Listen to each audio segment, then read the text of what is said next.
and welcome back to the Jet Press Podcast. My name is Justin Fried, and I'm joined, as always, by my man, Mike Luciano. Mike, it has been a busy day in Jetsland. How are you feeling today? When is it ever not?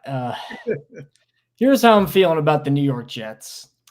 There's an episode of Futurama where they go to like an ancient Egypt planet and they have to build a pyramid for the king there, Pharaoh. And they have one of those signs like, days without accident, and it's on 0. And Fry's finally going to go put the thing to number 1 on, and he hammers it in, and he realizes he just drove the nail into his hand, and the 1 falls down back to 0 for 0 days without last accident.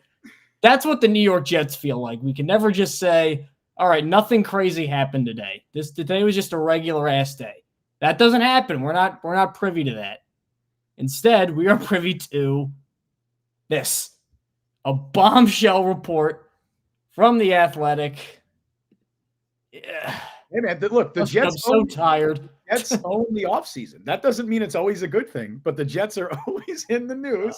They're always dominating headlines in the offseason. So here we are, and we're going to be talking about that. We'll talk about Rex Hogan was fired, assistant GM. In a normal day, that would be a pretty big news. That would be like the number one news item for the Jets, but that report from The Athletic, we'll talk all about that. Maybe we'll get into some Senior Bowl stuff. If not, we'll probably touch on that next week. Jets also hired a wide receivers coach.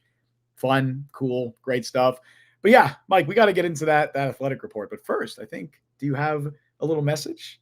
From our friends at DraftKings, yes. Because they are offering a fantastic sign-up bonus ahead of the postseason. You could place a $5 first bet on anything to instantly claim $150 in bonus bets. You'll also be rewarded with a separate no-sweat single-game parlay every single day when you opt in. The best part is you will receive rewards even if your first bet loses. So there you go.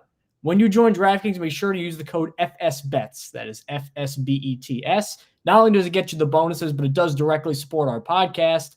If you've been considering signing up for DraftKings, please use the code FSBETS to maximize your first bets and parlays. This offer is only available to new customers who are 21 and older and physically present in legal gambling states. Please remember to always gamble responsibly and check the episode description for the full terms of the offer. And as always, you can find us on Apple Podcasts, Google Podcasts, Spotify, Overcast, wherever you get your podcasts. We are on all those sites. YouTube at The Jet Press. We just hit 750 subscribers. We are very thankful for that. Thank you guys so much for the support. Really kind of ticked up in the last couple of days. So if you're new here, welcome. And your first episode is going to be more behind-the-scenes Jets drama. Let's just attack this piece by piece, almost in like a chronological order. Because the first couple paragraphs is like, all right, this doesn't really seem like anything. It's just more Aaron Rodgers, and they're all disappointed Rodgers got hurt, and guys are upset there's a losing season. I'm like, all right, nothing crazy here. Then the next 2/3 of the article are just reading Robert Salah and Nathaniel Hackett, the Riot Act, which I have some problems with because I don't know if they necessarily gave equal coverage to everyone in this organization, hint front office, but we'll get into that a little bit later. Let's just start with the lowest hanging fruit possible, Nathaniel Hackett, because it was very clear, obviously, that Hackett was in over his skis without Rodgers, that he didn't know what he was doing. And now it's worse even, too, because I at least thought that there was some sort of symbiotic relationship between Nathaniel Hackett and Aaron Rodgers, where they just got each other. Now, as The Athletic shows, that's not even true, because there have been multiple times where he would call plays, Hackett would, and Rodgers would shake him off.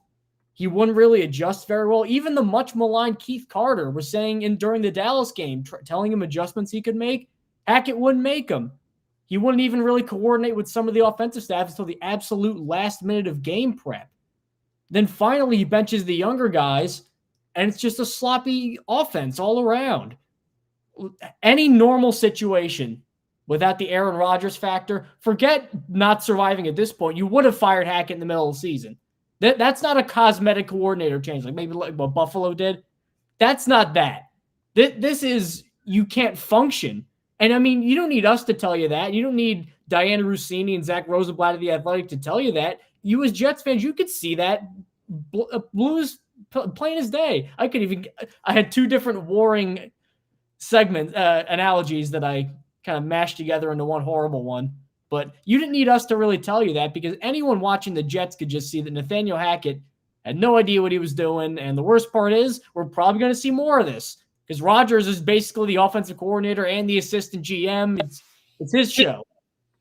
Yep.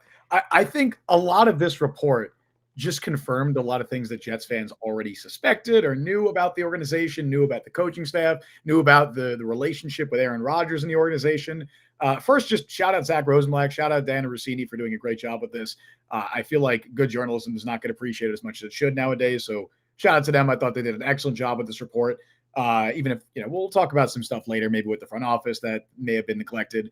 But yeah, I think the most concerning part, and again, this is not stuff that we didn't know, but it's different when you see it written out in writing right in front of your face and you get actual sourcing on an actual reporting, was the part where it's talking about Rodgers and Hackett's relationship that you mentioned, Mike, because like you said, I feel like there had at least been hints that it was a symbiotic relationship, that they were working hand in hand. But this part really sums it up to me. I'm going to quote it. It says, Rodgers and Hackett's relationship dynamic is more frat brothers than player coach. And Rodgers appreciates having the free will to operate the system as he sees fit.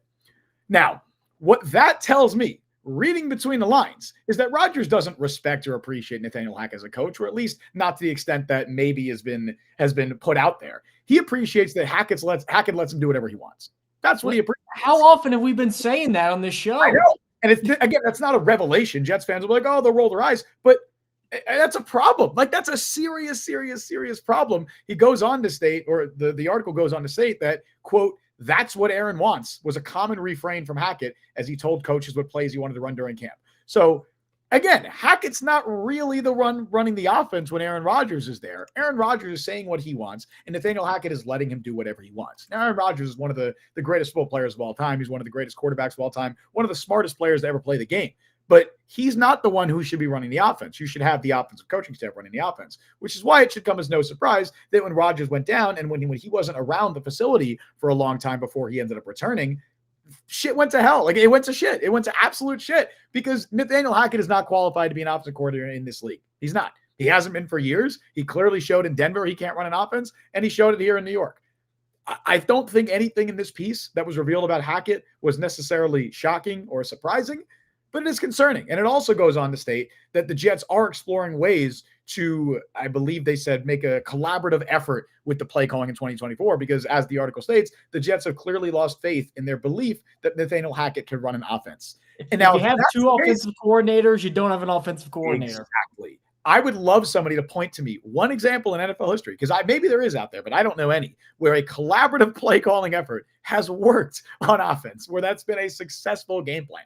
I can't think of any. Maybe there has been. I've seen it work on like defense a little bit. Like, I remember Belichick with like Gerard Mayo or even Brian Flores. Like, Belichick would be the main guy, but he'd have like a nominal defensive coordinator who would help with other stuff. But again, that's Bill Belichick. That is not Robert Salah. This isn't a collaborative effort between Kyle Shanahan, Sean McVay, and Matt LaFleur. This is a collaborative effort between Nathaniel Hackett, Todd Downing, Keith Carter, and whoever else is on this damn coaching staff. Like, that's not going to work. The Jets are bringing in guys like Shawn Jefferson. They brought in Tony Dews, the running backs coach from Tennessee. Sure, man, go for it. It's not going to change anything. They're going to try a collaborative play calling effort. I imagine this means that Todd Downing is probably going to take on a larger role. That doesn't excite me in any way at all. I don't think nothing excites me about this team. Nothing. And I think, look, we could even talk about this right now because, like, it is incredibly difficult to have any faith that the Jets organization is going to be successful in 2024. Because as this article makes very clear, and as we've known for quite some time, the Jets placed all of their blame for last season, specifically Robert Salah placed all their blame for last season on the Aaron Rodgers injury. Once that happened, that was it to him, right? The bar, as is said in the article, was set at 7 games. They weren't trying to win. They weren't trying to make the Super Bowl, despite what they publicly said, despite what they were outwardly saying, despite probably what they told their players. They probably told their players, hey, we're trying to win. We're doing everything we can to compete. They weren't. Once Rodgers went down, it was 7 games. And they got that. They got to 7 games. Good for them. They hit their bare minimum goal because they wanted to salvage their jobs. They wanted to survive another season. And they did. But that's a loser's mentality. And unfortunately, it's the same mentality the Jets have going into next year. Because even though we all saw clear as day the many, many issues with this organization last season, the Jets are going to say, hey, we have Aaron Rodgers coming back. And it's the same thing they said last offseason. We have Aaron Rodgers coming in and he's going to fix everything. Now, the only difference is you're saying that a year after he tore his Achilles. He's now a year older. We're now another year removed from the last time we saw Aaron Rodgers be Aaron Rodgers. It's been 2-3 years now since we've seen that. I have zero faith in any of that working out.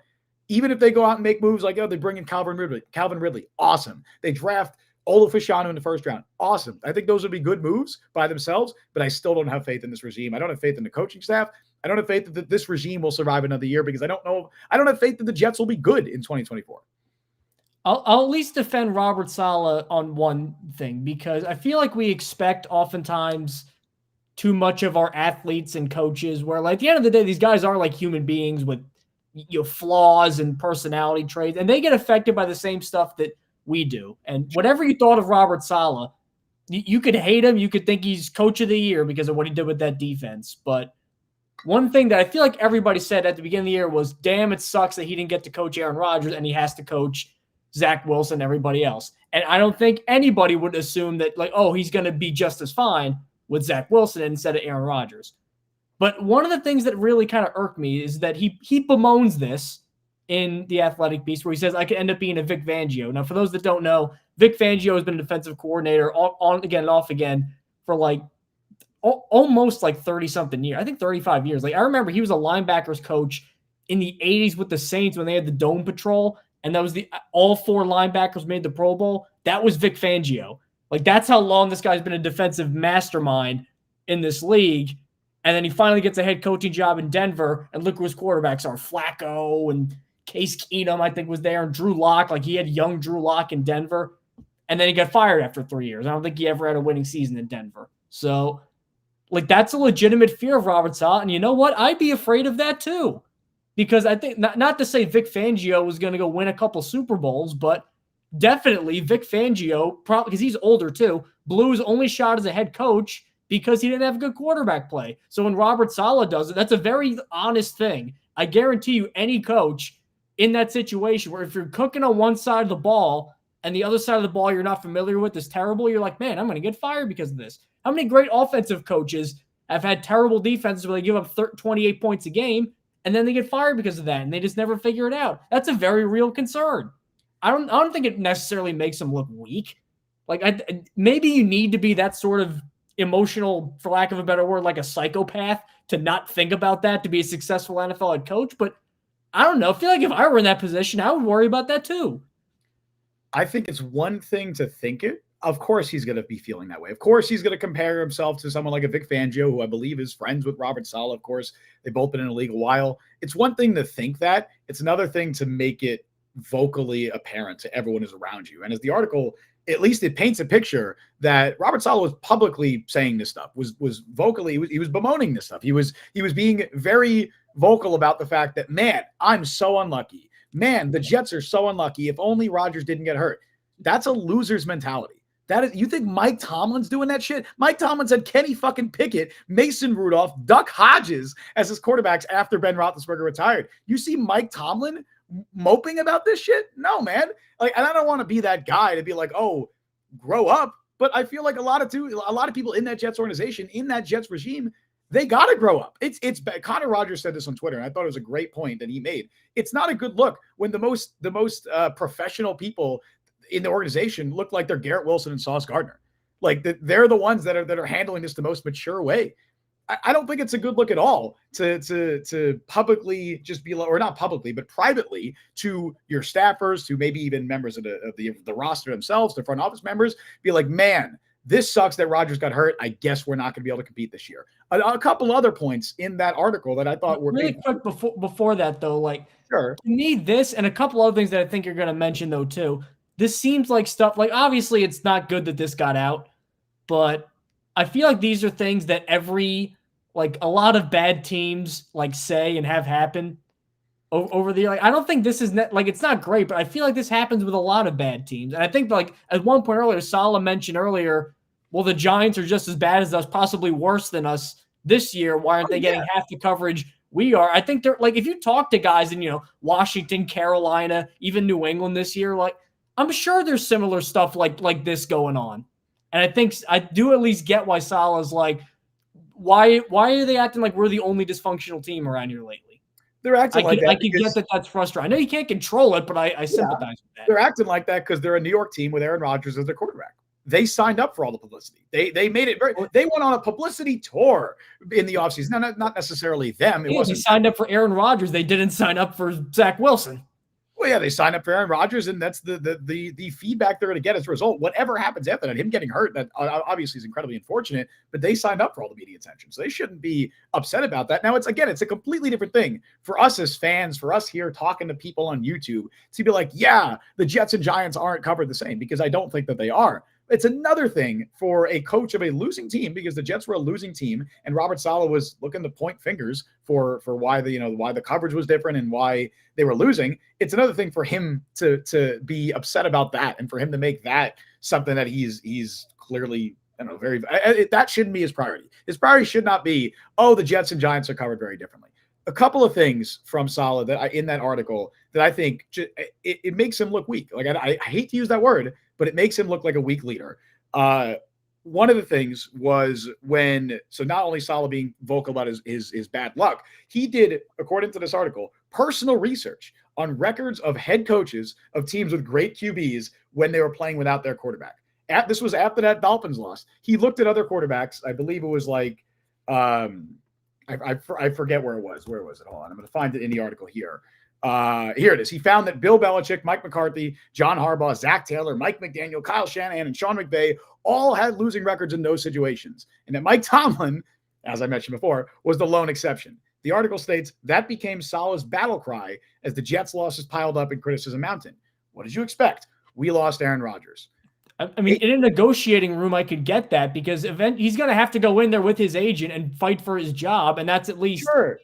But that's again, maybe don't tell people that, but exactly. I don't fault him for thinking like that, because I mean, we all would in this situation. I don't fault him for thinking that. But if this stuff is getting leaked, he's clearly been vocal about it to other people. And that is an incredibly bad look. That is not a good look for a head coach who is supposed to be the leader of men in that locker room. He is the leader of that team. He is supposed to be the one that's not pointing fingers. That's not making excuses. He's supposed to be the one that stops others from doing that. Instead, he's the one who's doing it seemingly the most. And that's really bad. And then we said that, and this isn't just a Saleh problem. This is a Jets organizational problem. They signed up for Aaron Rodgers, and the second he goes down, they gave up on the season. That was not just a Robert Saleh decision. That was a Joe Douglas decision. That was a Woody Johnson decision. That was everyone.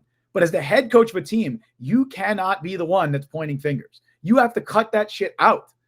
I think that's a really bad look. And then the other part of that I also think is just, it makes him look, as the article said, paranoid, was after the leaks came out about that Zach Wilson thing, because apparently that Zach Wilson report, the report that stated that the Jets and Wilson had agreed to part ways at the end of the season. And then after, of course, Tim Boyle was benched, they went back to Zach Wilson, asked him to start, and he was reluctant. That whole thing, that entire report had a pretty significant impact on the going-ons in the Jets organization. Clearly, that's the worst part to me.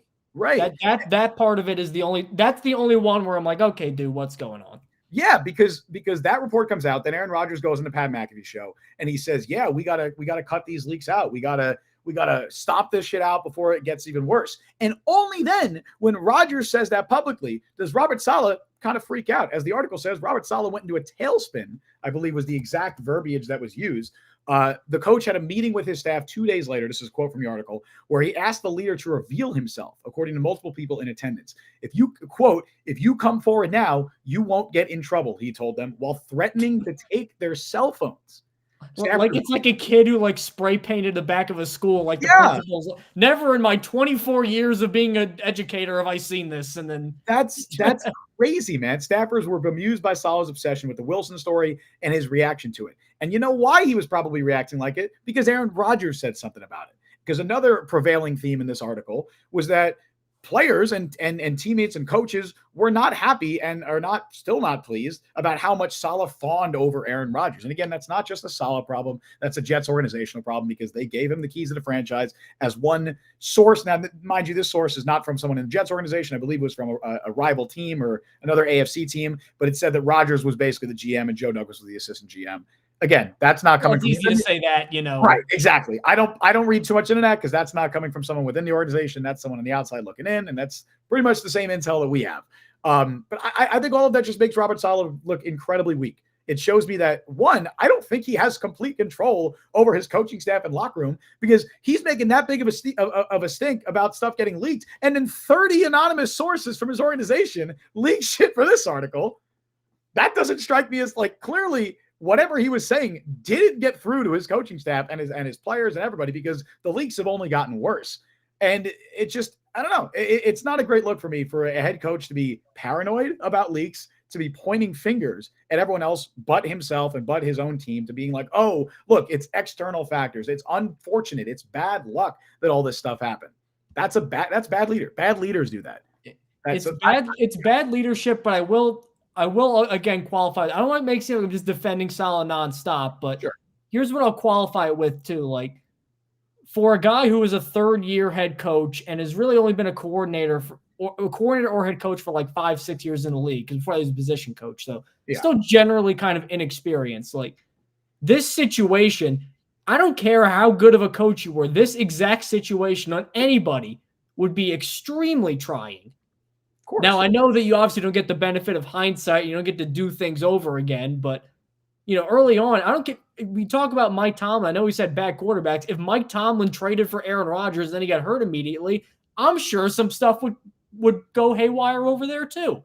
So that's number one. Number two, my main criticism of Salah is that I praised him for being not authentic in the way where people used to rip on him. He's like, oh, he's not getting angry enough on the sideline. Like, that's silly. But right. I used to think like, oh, he's an authentic guy. I don't think he is, in the sense that, to me, I get the vibe of he loves football. He's incredibly smart for football, and he just loves just schematically the X's and O's, and give me a player, I'll coach him up and make him better. That's what made him a great defensive coordinator, and that's why, with all this crap, even with some of the stuff mentioned in the article, that the defense, you can make the case, was one of the 5 best in the league. PFF had him at number 1. I think that's the only reason they didn't win 1 or 2 games this year, was because of that defense and how much he just loves coaching defensive football. The problem is I feel like he's trying to be that, what was it, Teddy Roosevelt, like, speak softly and carry a big stick, and CEO. Yep. He's trying to be that, where, my defensive guy does this, my offensive guy does this. I just do leadership and making sure everything's running good. But that's not what the Jets need right now, in my opinion. I think they just needed some more schematic excellence on the offensive side of the ball. And they needed Rodgers to not get hurt, and they would have been fine. But I feel like he's trying to be something he's not, because he thinks that CEO leadership style is what's going to take the Jets back to prosperity. I don't know if that's what they need right now. Because, again, like, nobody can argue Robert Salah does not know defensive football. He clearly does. He's clearly got that for all upon that side, which is his expertise, is cooking at an exceptional level. So it's not like he's just like a Hackett level clueless dullard who has no idea what's going on, and what's the saying? The inmates are on the asylum. Like, that's not happening. But he just is so he's never had to deal with a situation like this. I'm sure many of the coaches on the Jets staff have not, and he handled it poorly. But again, he handled it poorly, but it's that thing of, well, what's the right way to handle this? I guess the right way to handle it. Maybe don't be so vocal about what you're upset about. Sure, yes. But at the same time, like, we say all these things about how bad the Jets are and this and that, and how come they lie to us in press conferences. Then he's honest behind the scenes, which is honestly, I think, what you want from a coach sometimes. And now it's getting framed as, well, he's weak. To me, I don't know if that totally holds up. The right way to handle it is to not privately whine about it. That's the right way to handle it. He could think these things. He's a human being. He's going to think these things. But if you want to be that leader... And they're not wrong. A lot of them's not wrong. No, that's the thing here. I'm not saying that Robert Salah is wrong for thinking any of this stuff. Robert Salah is not wrong for thinking, oh, man, what if I had a good quarterback? Because he's totally right. It's the shit we've been saying for a long time now. If Robert Salah had a good quarterback, we wouldn't have this report. We wouldn't have this article. The Jets might be in the playoffs. Like, we wouldn't have any of that. But unfortunately, he hasn't. And he can't be the one that says that. He cannot be the one that is whining about external factors. As a head coach, as the leader of this team, you cannot do that. You cannot point fingers at other people. You can't point fingers at bad luck. You have to move on. You have to just suck it up. Like, suck it up and be that figurehead. Be the figurehead for your organization. Be that face that when the players look at, they go, you know what? Coach is right.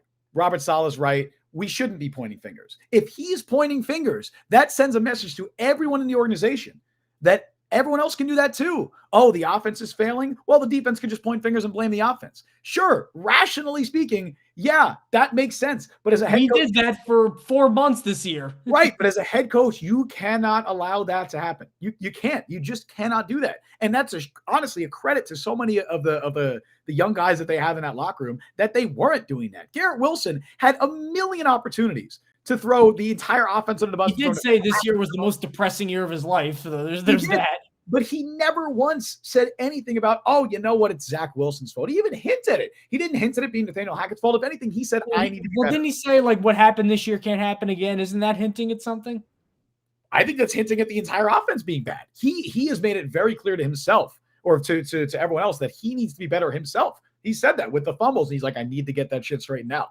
I think Garrett Wilson is, and guys like Sauce Gardner, it's the same thing where it's like, every opportunity to throw the offense completely under the bus. The fact that they didn't is much credit to them because you have your own head coach doing it. Maybe not publicly. I'm sure the coach or that Sauce Gardner and Garrett Wilson are doing that privately. I'm sure that that's happening, but you can't have your head coach doing that privately. And that's by far my biggest gripe with all of this stuff. I do really want to get to a comment here that I saw. Where was it? Right here from Chiefs Out West on Twitter. He said it's clear he didn't want to get rid of Mike LaFleur and is still upset he was forced to fire him in the first place. Yeah, I'm sure that Robert Saleh did not want to get rid of Mike LaFleur. And I'm sure stuff like that, frustrations because of influence probably from ownership, because by all accounts, the only reason Mike LaFleur... We know from that article, Woody Johnson will scroll Twitter, find out what fans are saying, and then tell Robert Saleh... All you idiots who are blaming Mike LaFleur, this is your fault. No, I'm kidding. But again, if you're Robert Saleh, how does that not just drive you up a wall? It should. Because your owner's saying, hey, look, we love being the Jet Press. We love giving our opinions on stuff. We always have thoughts about how the Jets should be run. But like, they should not listen to us.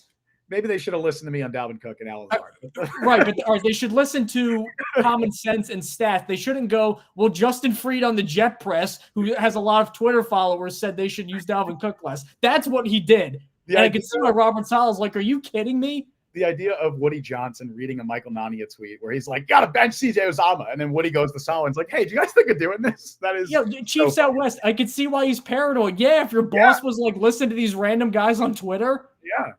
I agree. And again, by all accounts, the only reason Mike LaFleur is not currently the offensive coordinator of the Jets is because Zach Wilson didn't like him.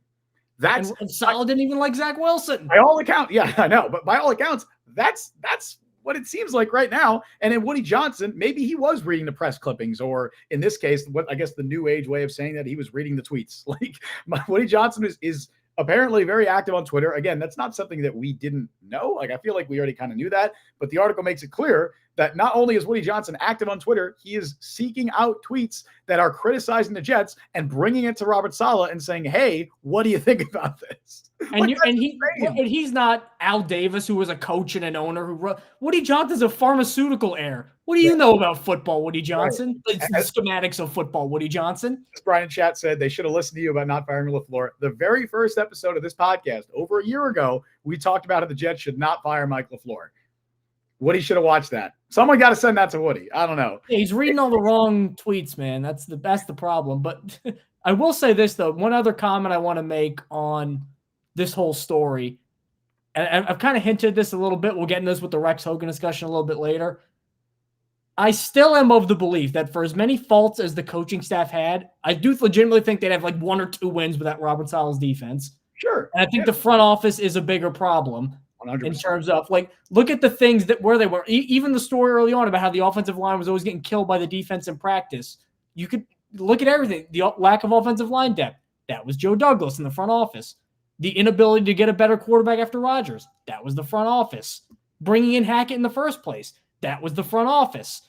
Like, the front office is, there's no way you could say the front office is not at minimum equal to blame for this season. And I think they're more to blame. And yet this article lets them completely skate by, which to me, like these things happen. They're reported. I believe that they happen. They're sourced anonymously, whatever. That's how reporting works. I think these things happen. But to me, some of these sources have to be connected to the front office, because this front office did in any other situation, a fireable performance. Yep. And they skated by. They made it seem like, well, we gave him everything we could. Robert Saleh is just this raving lunatic who doesn't take accountability, and Nathaniel Hackett's a clueless dullard. That's how it reads. However true some of it is, that's how it reads. So the fact that there's no balance going, what happened in the front office? Why was there no depth? What was the quarterback plan? What was the draft plan? The fact there's none of that makes me a little curious about where this reporting came from. I agree. It's either that a lot of the sources, because clearly the sources were mixed. There was some players, some coaches, some front office members, but it's either that a lot of these sources were front office members, or there just was not enough digging done with the front office, or there wasn't enough to report on. Whatever it is, this report did not make me think any differently about how the Jets front office performed in 2023, because I've said it before. I thought it was easily Joe Douglas's worst offseason with the Jets, which is saying a lot, because I think outside of, really one offseason, he's had all below average offseasons for the most part. And 2023 was an absolute disaster in pretty much every possible way. This report did not make me think any better about the front office. If anything, it just made me think worse about the coaching staff. So that's where I'm at. I was already not particularly confident in the front office going into 2024. Now I'm less confident that the coaching staff is not that I thought that the coaching staff was all the right people, but I did think decently highly of Robert Saleh. And it's not that I think poorly of Robert Saleh now. This one report has not changed my entire impression of him, but it has painted a picture that he's a little more whiny and a little more finger pointy than he should be. And he's a little less of a leader of men than I thought he was. Now, again, losing takes its toll on everyone. I fully understand that. If the Jets are winning next year, this shit is not going to be a problem. They'll be all right. I just find it very hard to believe that the Jets, who are basically relying on Aaron Rodgers, a 40-year-old Aaron Rodgers coming off a torn Achilles, where it's been a couple of years since we've seen that a MVP level performance from him, where we don't know if he still has it in him. It's hard for me to believe that is going to fix everything. But that's what the Jets are relying on. And it leads me to not have any confidence in what this team is going to do in 2024. Maybe that changes if they have a kick-ass offseason. Hell, if they sign Mike Evans, they sign a good offensive lineman in free agency, like whoever, like a Robert Hunt or whoever, right? And then they draft somebody in the draft, like a Joe Olafashanu. Yeah, that'll be great. Like, I think I'll be more optimistic about the team, but it's just really hard to have faith in the current regime, given everything we've seen. My faith was shaken during the whole, our only quarterback move is Trevor Siemian to the practice squad. That, to me, the scales fell from my eyes immediately then, and it's tough to really rehabilitate that. But at least one member of that front office, because there has been some blood spilled on both the coaching staff and the front office, because as we'll get into later, the wide receivers coach, Zach Galifianakis, he is no longer with the Jets, or he might be reassigned, but he's not going to be the wide receivers coach. And running back coach Taylor Embry, he is no longer with the Jets. They hired Tony Dews, who I know they're hiring all the Titans guys, which I don't like, but at least Tony Dews was the coach when Derrick Henry had 2,000 yards. So there's at least more of a history of being successful there. There has been some blood spilled in the front office because Rex Hogan, who is the assistant general manager, is no longer with the Jets. He was here for the last 5 years. I believe Douglas brought him on after he got hired. I think before the 2019 season.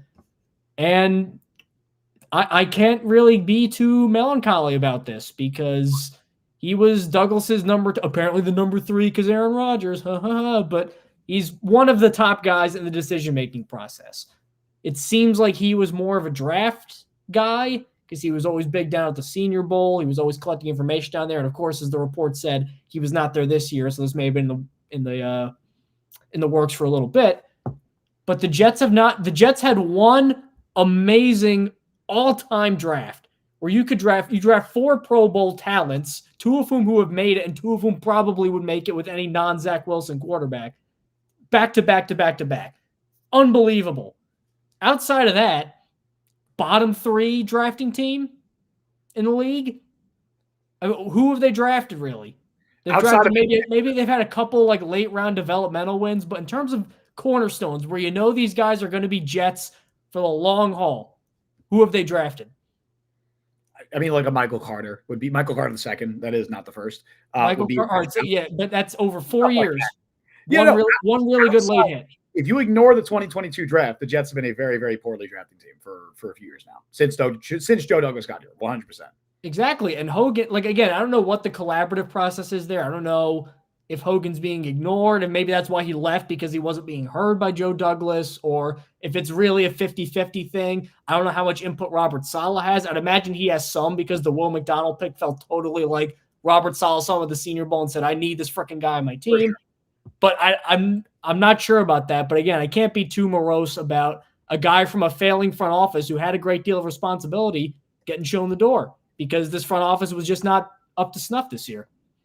I know that Hogan had a large role in the draft. He ran the draft meetings.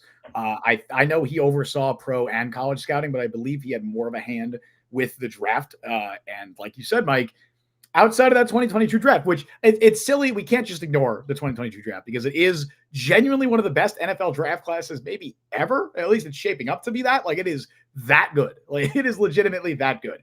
But outside of that draft, it's been tough sledding. It has been really, really tough sledding. I do want to make it clear, though, because a lot of people have said this in chat, and the speculation is going to be out there, of course, because we just talked about, hey, some of those leaks might be coming from the front office. Rex Hogan was just fired. Everyone's very Jets had to have known this story was coming out for a very long time. You would think. Look, Rich Cimini, Connor Hughes, and Zach Rosenblatt, I believe, all on, or at least, no, Connor Hughes and Rich Cimini have both been very vocal on Twitter saying that Hogan had nothing to do with this. That the decision was made weeks ago to fire Hogan. In fact, Cimini just tweeted that out now, that the decision to not fire Hogan, but to part ways with him, was made weeks ago. And so there's no truth to any of the social media speculation. Take it for what it's worth. I think I believe it. If you don't want to believe it, it's whatever. I think in this case, I'm probably going to believe that. I don't think the Jets knew this report was coming out for weeks. I know that Zach made it clear that they reached out to the Jets for comment. They reached out to Aaron Rodgers for comment. They declined. So the Jets had some advance warning that this was coming out, but I don't think that they would have reached out for comment before putting this all together. Usually when a report like this is happening, they put it all together, they get the entire thing, and they're like, all right, here's what we're going to put out. Do you have anything to say about it? That's normally how this goes. So I don't think a few weeks ago they were ready to drop this story. Now I know the timing of it is weird. It is Robert Saleh's birthday, so happy birthday! Oh, pork! Yeah, I don't know if you knew that. Honestly, to our fearless leader, Robert Saleh. I'm not too into conspiracies in that, like, people like, oh, you know, the Super Bowl's rigged because of Taylor Swift. You know how hard it is to rig like a college basketball game? They're gonna rig the Super Bowl. Like, come on. Sure. I don't, because that's just my opinion, but like, when you hear a story coming out saying Robert Saleh is the whiniest, babyest, you know what ever, and you do it on his birthday of all days of the offseason, this could have come out a week ago. Doesn't that make it almost seem like it is kind of targeted? Like somebody's got a bone to pick, and he's like, oh, just you wait, Robert Saleh. Oh, wait, Bobby, I'm going to get you. I'll say this, though. I talked to Zach earlier today, Zach Rosenblatt. Really good dude, for those who don't know him. Genuinely good. Nice dude. He has no axe to grind with Robert Saleh. Neither does Dan Rossini. They have nothing against Robert Saleh. Zach literally was like, hey, I don't like writing shit like this. Like, I don't want to write hit, like, not a hit base. He wouldn't have said that, but like, I don't want to write negative shit about the Jets. He wants to write, and it's the same shit that fans like to read, like profiles on players. Like, hey, look at Jermaine Johnson. What a story. Look at Bryce Huff. What a story. That's the shit people like. They don't want to write shit like this. So I hate when people are like, oh, they have an axe to grind against the Jets. They're just trying to spread negativity. This is their jobs, man. Like, they don't want to do this. This is not what they want to do. It's just unfortunate that this is part of the job description and they have to get the truth out there in some way. That's what reporting is. And I want to make this very clear, because I haven't seen anyone in chat say it, thankfully, but I've seen it all over on Twitter today. Do not complain about the fact that the sources are anonymous. That's how Jets fans hate Robert Saleh, and then something comes out criticizing Robert Saleh, and they're like, oh, they're trying to tear down the Jets and they hate my team. Like, and here's the thing, Mike. Imagine Zach wrote a piece where it was like, oh, Aaron Rodgers is amazing. Here are all the great things his teammates are saying about him. Here's all these amazing things, but all the sources were anonymous. Do you think a single person would be like, oh, no, that's fake. Those are not real sources. You made that up. You think a single person would say that? No, because it aligns with what they believe. It aligns with the narrative they're trying to push. They're like, oh, it's saying good things about my team. That's all true. But if it says bad things about my team, definitely fake. People are making up sources. It bothers me. It really upsets me because I feel like there's a vendetta. There's a war against good journalism, and it pisses me off. Anyway, that was a rant. It's kind of going with what I was saying earlier, where like the Jets fans will call Alan Lazard the worst names. for playing bad. And then something comes out where they're like ripping him or Hackett, sorry. Like they come out ripping Hackett and they're like, well, this is clearly made up by people with an axe to grind. It's like, shouldn't you be on board with that? Because it's anti-Hackett. Does this mean you have an axe to grind because you also hate Hackett because you're shitting on Hackett? No, like it's dumb. It is really dumb, and it's fan rot, brain rot, whatever you want to call it. I don't know, man. When I said that on Twitter too, I went on a little bit of a rant. It's just it makes me mad because look, if any of this shit's coming out, it's like, oh yeah, look, everyone has amazing things to say about Garrett Wilson and Sauce Gardner. No one, not a single person would say that the sources need to be named. That's not how sourcing works. That's not how reporting has ever worked. No stories would ever get broken if you had to put your name to it. Correct. Like you're absolutely correct. That's not how reporting works. And it's not just sports. That's all reporting. Go like to whatever news site of repute, not reputable. Go whatever reputable news site you find. Go look at the top articles where they're quoting people. How many of them are anonymous officials of blah, blah, blah. That's how reporting works, for crying out loud. I'd like to think we're preaching to the choir because I'd like to think that people who are watching the show aren't the people that are saying that shit. Because I remember one time we had one back. It was another athletic report. It was in like October or something like that. We went back and forth with a guy for 10 minutes about that. But like journalism ethics and journalism 101. Dude, because I'm so passionate about that shit. It makes me so mad. But like, I think that was the Zach Wilson report. I think it was the original report that he was reluctant to play. Oh, yeah. A ton of backlash. And guess what? It was accurate. Clearly, it was accurate. It had a direct impact on people within the organization. Robert Salah flipped out about it and was like, how's this shit getting out? Give me all your cell phones. It may have cost Tim Boyle a job. Right. Like, I know. Like, who knows, man? I still legitimately think it was him. I'm not even kidding. Who knows? I don't know. It could have been. That makes me mad, and I wanted to get that out there. And I know the great listeners of the Jet Press podcast aren't the ones who think that. And I'm glad that it's like that, but it makes me mad. Like, let's turn our attention to the coaching staff because we have a new face in Shawn Jefferson as the wide receivers coach, which means that his son, Van Jefferson, formerly of the Rams and Falcons, maybe he's a free agent target. I don't know, because Shawn, those that don't know too, he was actually a really good receiver back in the day. He has over 7,000 career receiving yards. He was on the Patriots all-90s team. He was a pretty good player back in the day. Jefferson is back with the Jets as wide receivers coach. And I thought this would be in the Tony Dews camp where I'm like, okay, you know what? Not great the last couple of years, but a strong evidence of him working with guys like Derrick Henry. And I'm sure it probably helped Ty Spears become what he is, who's I think going to be the successor to Henry eventually. I'm like, all right, you could certainly do worse. Then I'm looking at Shawn Jefferson's resume. Think about these teams. That like I know that like sometimes you got handed bad players, but think about these teams that Jefferson has worked with in his 14 consecutive years as a wide receivers coach. 15, excuse me. 2008 to 2012, the Detroit Lions. You remember 0-16, the Detroit Lions. Now Calvin Johnson, granted. All right, Calvin Johnson. How much of Calvin Johnson being good with Shawn Jefferson? Then the 2013 to 15 Tennessee Titans. Remember those high-powered offenses? In the Mike Mularkey era before they got Mariota, Zach Mettenberger, and all those quarterbacks, that was Shawn Jefferson. Then Dolphins under Adam Gase. The Jets as assistant head coach under Adam Gase from 2019 to 2020, which as you may remember was the golden age of wide receivers for the Jets, with names like Deontay Burnett and all that.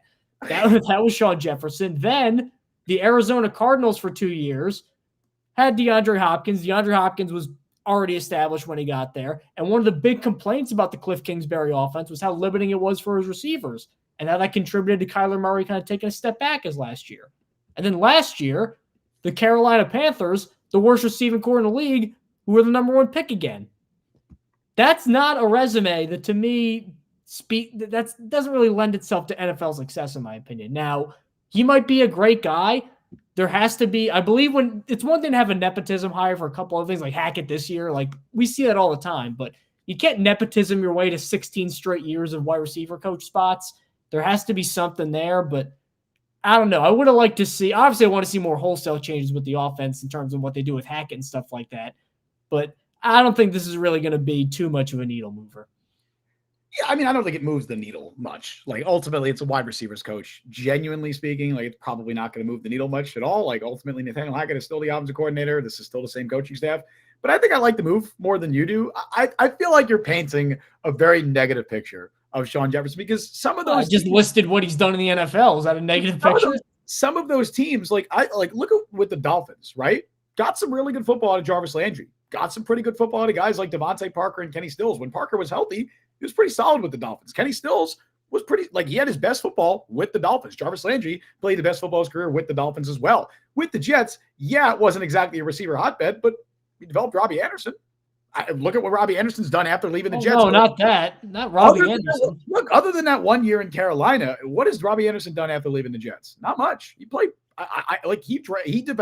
Helped develop Robbie Anderson from an undrafted free agent into a genuinely solid number 2 receiver when he was with the Jets. He was their number 1 for a point, but I would say he was a fine wide receiver 2 with the Jets.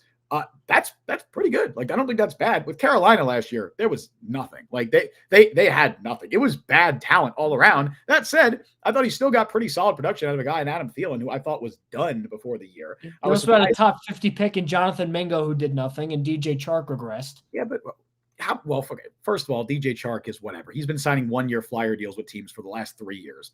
That's not exactly somebody I think is going to produce at a high level. Mingo, I don't know, man. How much of that was just Jonathan Mingo being bad? I wasn't super high on him as a prospect coming out. I don't know. I was stunned he went that high, admittedly. Yeah. Also in Arizona, when they traded for Marquise Brown, he was there, and Marquise Brown ended up playing very well in his first year with the Cardinals and looked pretty good. So I don't think he has a terrible track record to speak of, even if he hasn't been been coaching for the best of organizations. I also think it's notable that he, over the last 4 years, has been an assistant head coach for 2 different teams. Yeah, sure. One of them was the Adam Gase Jets, but I think that's a better track record than what they already had in Zach Azzani, who, what can you say positively about Zach Azzani, right? He has less experience than Shawn Jefferson. He hasn't held as high of positions in the coaching hierarchy as Shawn Jefferson. I don't think it's an amazing hire by any means, but I like the move, and I think people are just going to get upset because there's the Gase stink, the Gase connection, but I think he has a solid track record. I don't think it's a bad move by any means. I mean, the Jets do hire all the assistants I don't like, so they might just bring Gase back as a quarterback coach. They can't. They hired Hackett and they hired Todd Downing. You know, it's a great question. I would really love to run this Twitter poll. What would Jets fans be less in favor of? Bringing back Adam Gase or bringing back Jamal Adams? I really want to see. Oh, Gase clearly. I think Gase is my answer. I'd be more in favor of bringing back Jamal, but there's a lot of fans who hold a high level of vitriol towards Jamal. I mean, Jamal's obviously just a rude, mean person with the whole Connor Hughes wife tweet thing. Yeah, and that's on top of it, but I think that would be the selling point for some people. Would be like, well, Gase isn't a bad guy by any means. Brian, this is brutal. Brian in chat, so us Jets fans are slowly coming to appreciate Gase's offense over Hackett's. It's that bad, dude. It's that bad. Adam Gase was good at scheming up plays early on. He just couldn't adjust. Hackett can't do either. Yeah. And another comment from Brian that I actually think is pretty interesting is Shawn Jefferson, a Lazard-centric hire, has made use of veteran receivers who have lost a step elsewhere before, like Thielen coming from Minnesota and going to Carolina, even though I think Adam Thielen was a little bit overrated last year and they were kind of force-feeding him a lot. But a lot of it was volume, but still. Even with that, though, I don't know if it's a Lazard-centric hire. I think that's part of it because they have so much invested in him, but they're going to add another receiver. So I think at the absolute best case, Lazard's going to be your wide receiver 3 this year. I think this is mostly going to be a Garrett Wilson hire because they know they have a truly exceptional talent in Garrett Wilson. He's only got 2 more years left of being cheap, and you need to get the most out of him this year. And he's going to be playing with Aaron Rodgers. This is a Garrett Wilson, and maybe if they sign a Calvin Ridley, it'll be for that. I don't know. It'll help Lazard, certainly. And Lazard at least has the benefit of can't get any worse than this. It can't get any worse than last year. At least I think it can't get any worse than last year. So maybe the combination of that will end up boosting Lazard's performance. But I don't think they're hiring Shawn Jefferson based on Lazard solely. The other part of it is, beggars can't be choosers here, Mike. I don't know who wants to come to this Jets coaching staff, realistically speaking. Deuce Staley didn't want to come to the Jets coaching staff. I doubt Alex Van Pelt does. Luke Getsy probably doesn't even want to come to this Jets coaching staff because there's a very high probability, as we talked about throughout a lot of this show, that everyone's going to be fired at the end of the year anyway. There's no job security beyond this year. You're working in I would say an offensive coaching staff that is not held in high regard around the league.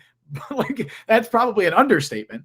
I don't think Nathaniel Hackett's name, while he may be a nice guy and people might like working with him for that reason, I don't think anyone is going, oh, you know who I'd really want to work under? Nathaniel Hackett. I really want to work under Todd Downing. I don't think that's the prevailing thought around the league. So unless the Jets are paying these guys a ton of money, I don't think a lot of candidates are willingly going to come to the Jets and stake the next year of their career on this organization succeeding, on this offensive coaching staff surviving another year, because there's a very good chance that they don't. So I think the fact that they were able to get Shawn Jefferson is not, it's good because he's, I think, an upgrade over what they had. Tony Dews, I think, is probably an upgrade over what they had in Taylor Embry, at least if we're going on, because it's hard for us to say who's a better coach, right? All we can go on is experience and track record. I think both of those guys have more experience and they have better track records than what they had. So I'm fine with the hires. Again, it's not going to matter much. It's probably not going to move the needle.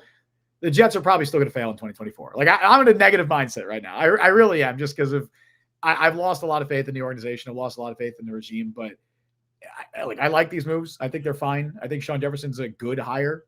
It's not going to move the needle much, but I think it was a step in the right direction if there was one.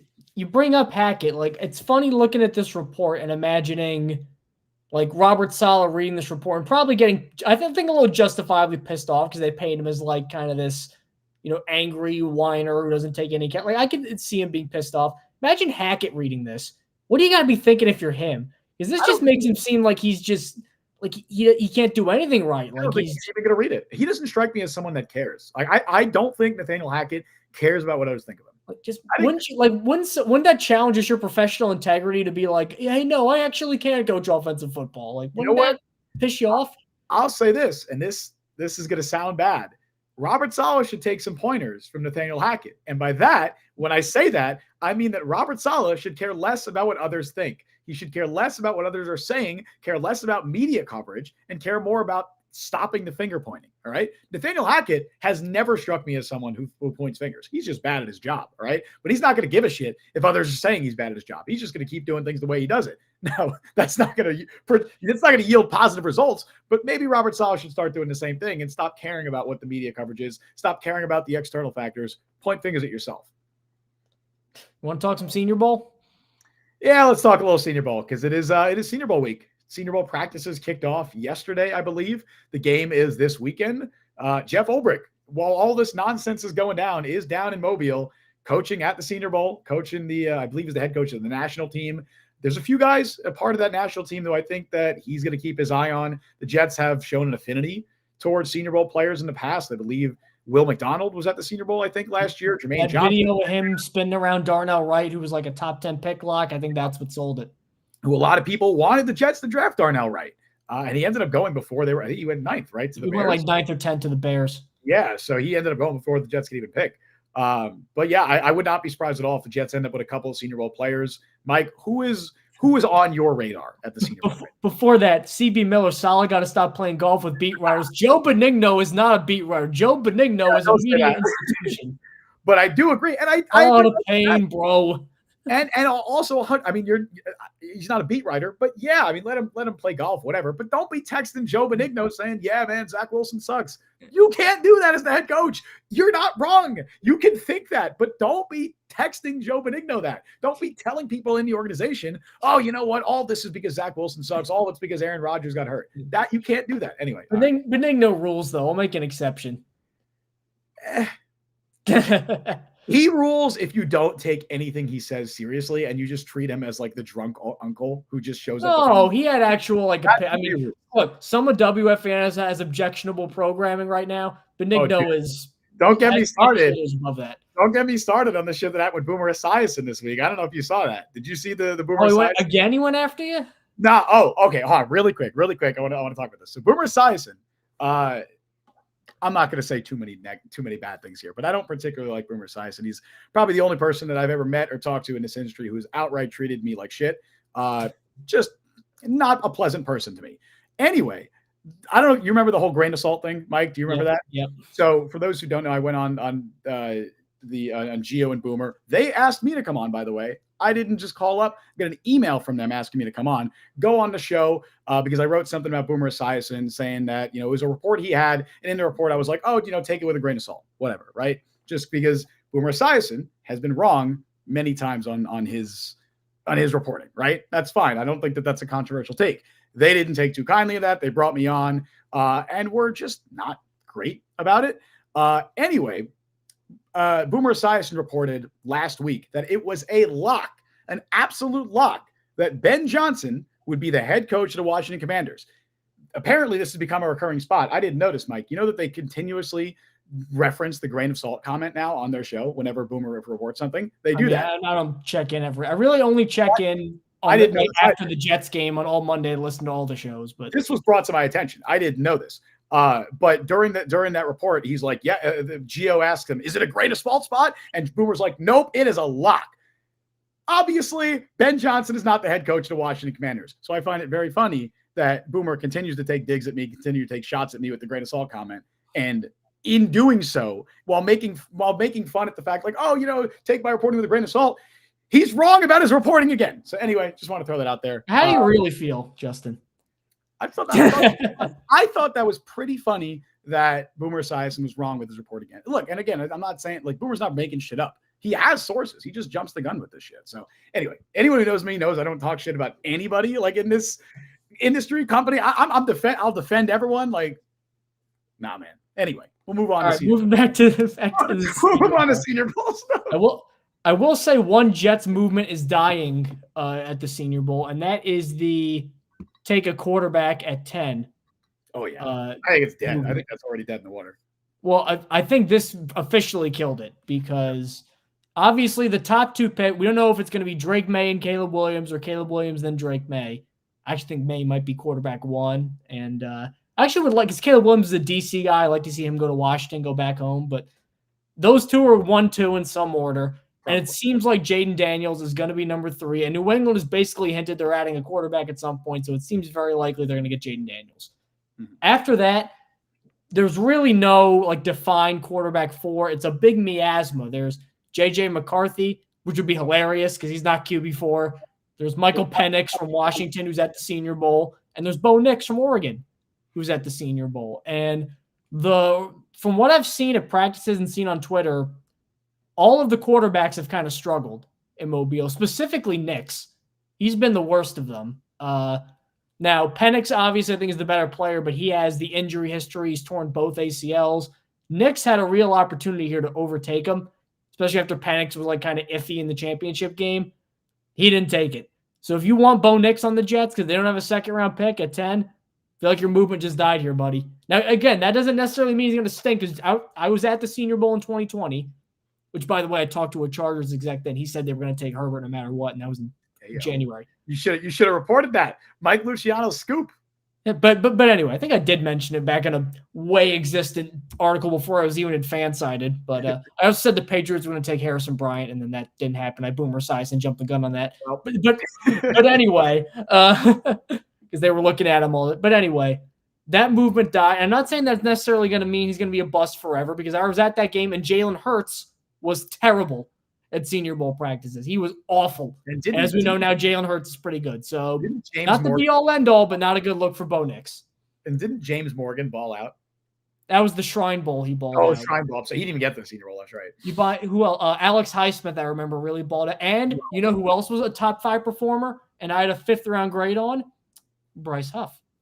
At the Shrine Bowl. Look at that. Highsmith and Huff. Those have been 2 hits for sure. And then I also, if you remember Benjamin Victor, I thought he would be good. And Ohio State. Nothing ever happened with him. So, but still. I know he was with the Giants and Ravens, and I don't think he did much. Yep. But yeah, I like what you said before, where it's it's not going to happen, buddy. Get ready to learn mid-round pick, buddy, to use the Adam Silver meme. Because if the Jets are going to draft the quarterback at all this year, which I don't think that they will, but they could, it'll be in the middle rounds. It'll be day 2, most likely day 3, like a 4th, 5th round pick. That's probably where where I would imagine. Maybe they just go 7th round. Honestly, Mike, I could see a scenario where, because they're going to have 2 or 3 compensatory picks in the 7th round once those officially get, handed out. I wouldn't be stunned if they just take one of those guys in the 7th round and stash them on the practice squad. I could totally see a situation like that happening because they're most likely going to sign a veteran quarterback. They've pretty much made that very clear that whoever they rely on as their backup is going to be a competent, experienced veteran backup. And so that means whoever you draft is not going to be that backup. That means you're not using the 10th overall pick on that player. That means you're not going to use hopefully your third round pick on that player. You're going to use those draft picks to address positions or address positions of need and draft players who can affect and in impact and provide value to your team in 2024. So I don't think they're going to use any kind of significant draft capital on the quarterback.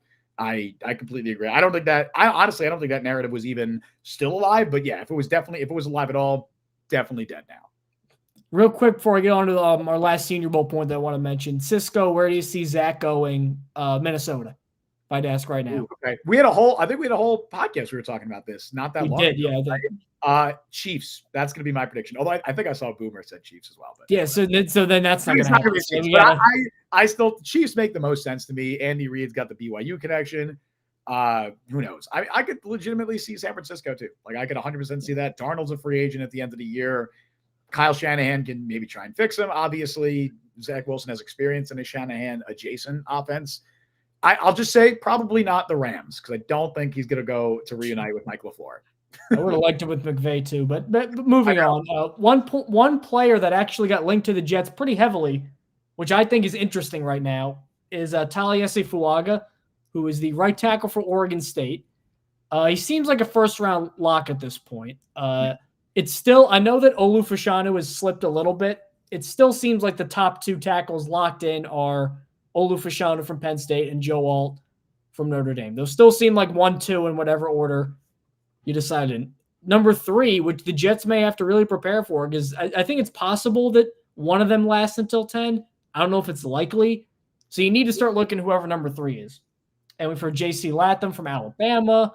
We've seen, I think Tyler Guyton is another guy who has really stepped up at the Senior Bowl from Oklahoma. Troy Fatanu from Washington. Amarius Mims if he's healthy. A lot of guys like that. But Fuaga is standing out. I'm just a little afraid of him because what did Joe Douglas fall in love with Mekhi Becton? It was the power. It was the strength and the run blocking. And Fuaga's game is all power right now. There's not like the technique and even really the pass blocking, like just getting into his anchor, getting out into his sets quick, how he handles speed and how he handles edge bending. Like that's where he's his weakest right now. And who's going to teach him that technique? Keith Carter, who is everybody gets worse under him and people hate him and they don't like him.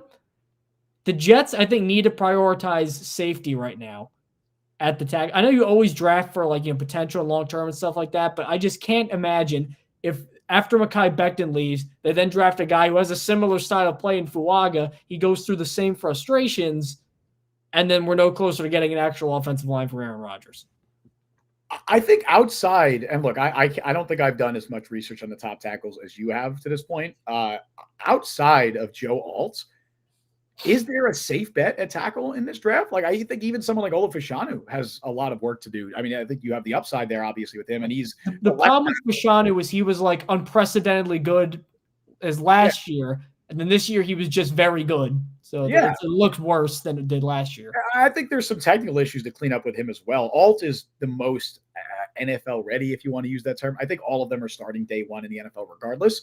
But I think with any of them, you're going to be able to find those flaws. And also, I think Fuaga, from all accounts, is rising up very, very, very quickly. I don't think there's the clear 1-2 with Alt and Fashanu at this point. From what it seems like right now, Alt is 1, and then 2 is open between Fashanu and Fuaga, because you rattled off a lot of names, guys like Guyton, Troy Fuamata. How do you pronounce the name of the Washington tackle? Fatano, I believe. Fautanu, Fatano, sure. I believe. The Washington tackle, yeah.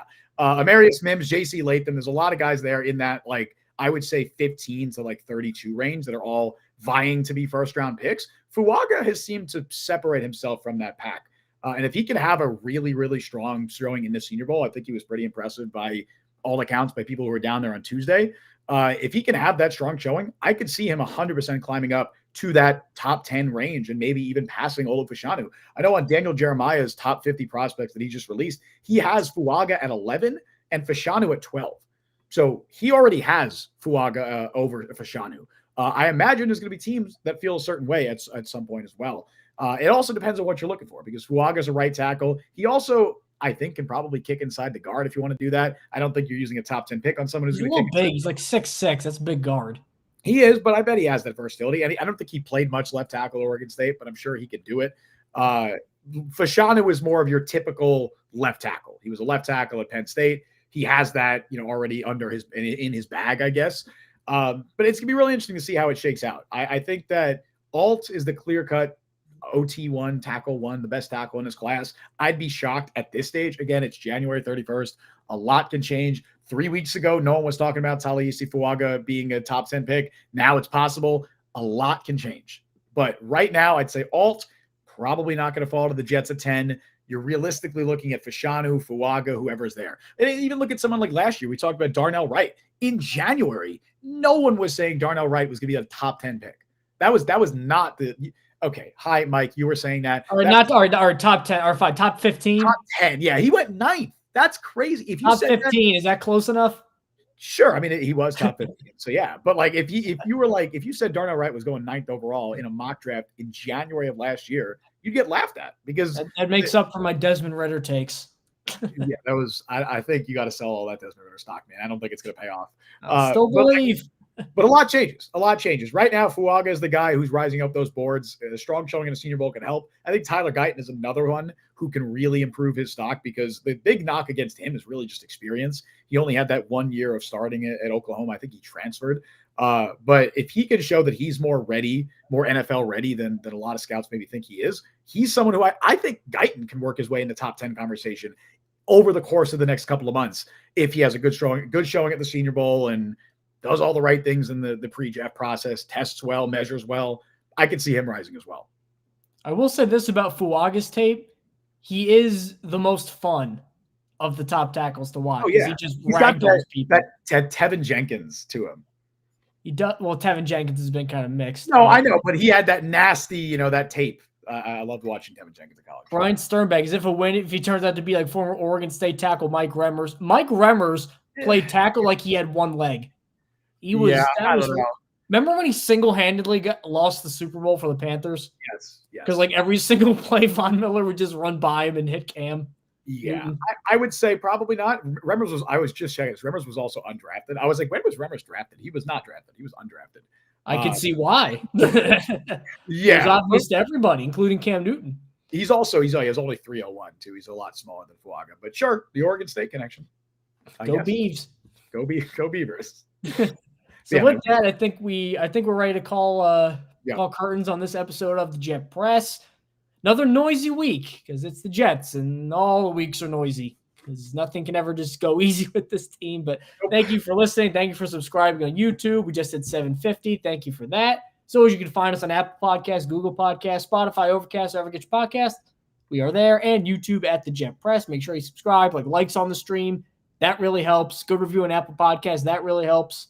Justin, floor is yours.